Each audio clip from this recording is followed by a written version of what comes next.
Okay, it's Marco Cattaneo again on behalf of Charles III University, being the subject coordinator for ITI 597, another study aid, and this one is on the concept of a supplier. What is a supplier's role? So let's first have a look at the definition of a supplier. It says here a supplier is a third party. It's a third party responsible for supplying goods or services that are required to deliver IT services. That includes things like hardware and software, like delivered by vendors out there. It includes like network and telecom providers, and also like outsourcing organizations who may deliver large chunks of your IT services.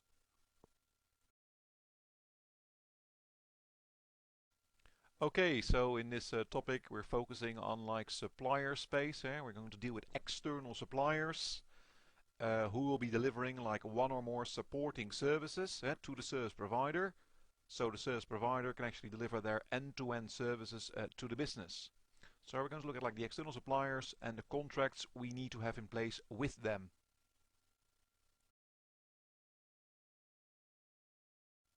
So here's an example of how the whole thing should work together. Suppliers, the IT service provider, and the customer. Say here are some examples of external suppliers. I've got an external supplier delivering tea. I've got an external supplier delivering clean water. And I've got an external supplier delivering lemons. Okay, let's now look at my own IT service provider, my own organization, including my own internal teams, my own internal functions within IT. What am I doing? Well, I've got the big fridges. It's almost like the IT infrastructure, okay? I'm squeezing all my lemons. I'm boiling tea, and I'm also putting my lemon tea into the fridge. So in the end, what type of service slash product can I actually deliver to my customers? Well, I can actually give them some nice iced tea. That's the idea. So it's really you see this whole flow of suppliers delivering services slash products to the service provider.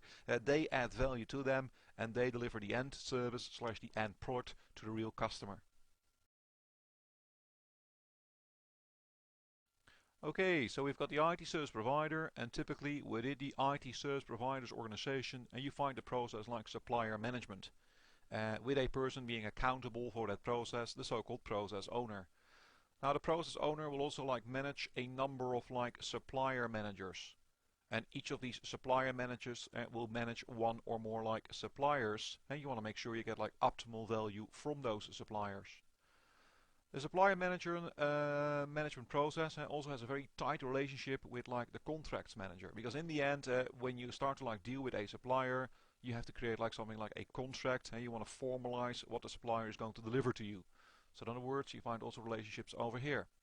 The contracts manager, furthermore, has a very tight relationship with finance and purchasing, and signing the deals, and also with legal, and you want to make sure you've got the right text within all your contracts.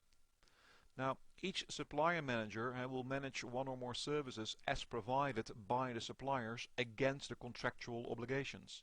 So each supplier manager is responsible to monitor and control a service. Are we getting maximum value for money? So the supplier is then delivering the supporting service. So a whole bunch of examples here, all similar. Of course, you may have a supplier manager managing a number of services provided by a supplier, or even managing a number of suppliers at the same time. So many combinations here. Also realize that suppliers may be using subcontracted suppliers. For example, you may have a supplier delivering telco equipment to you, but the supplier actually uses another company to do the maintenance, for example, of the hardware. Now, you don't want to manage all those subcontracted parties, but you do want to manage your suppliers. So in a scenario where you work together with subcontracted suppliers, you want to make sure that the supplier can show evidence and proof that they've got their act together when it comes to working together with subcontracted suppliers. Okay, so some examples here. And here in this scenario, for example, you find that the last supplier even has a number of subcontracted suppliers that they use to deliver the supporting service to you. So quite an interesting model, okay?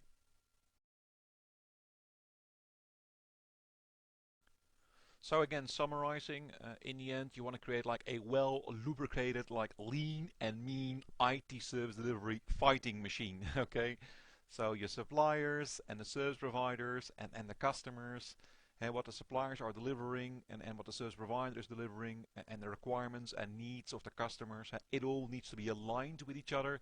It needs to be like a well-oiled and greased machine.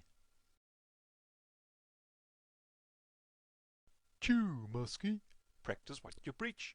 Hey, it's all about getting to understand the role of a supplier. I assume you all know like one or more large banks out there.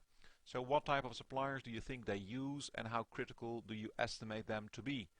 I've got a likely supplier here like recruitment services. I think criticality probably medium to high. Catering services, again criticality low to medium. And like a third level application support, again estimated criticality probably medium to high again. So try to add some more suppliers to this list if you can. It's time for the simple questions. Hey, which one of the following statements is correct regarding the concept of suppliers? Answer A. A contract should be in place between the supplier and the IT service provider. Answer B.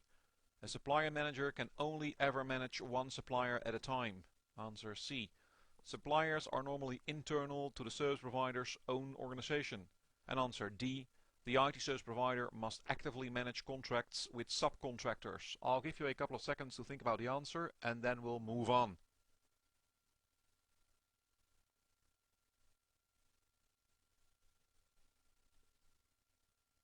Okay, hopefully you've spotted the correct answer. The answer is of course A. A contract should be in place between the supplier and the IT service provider. That is indeed the correct answer.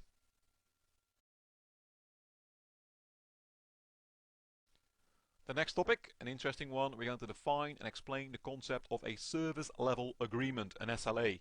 Hey, until then, live long and prosper, and remember, I'll be back.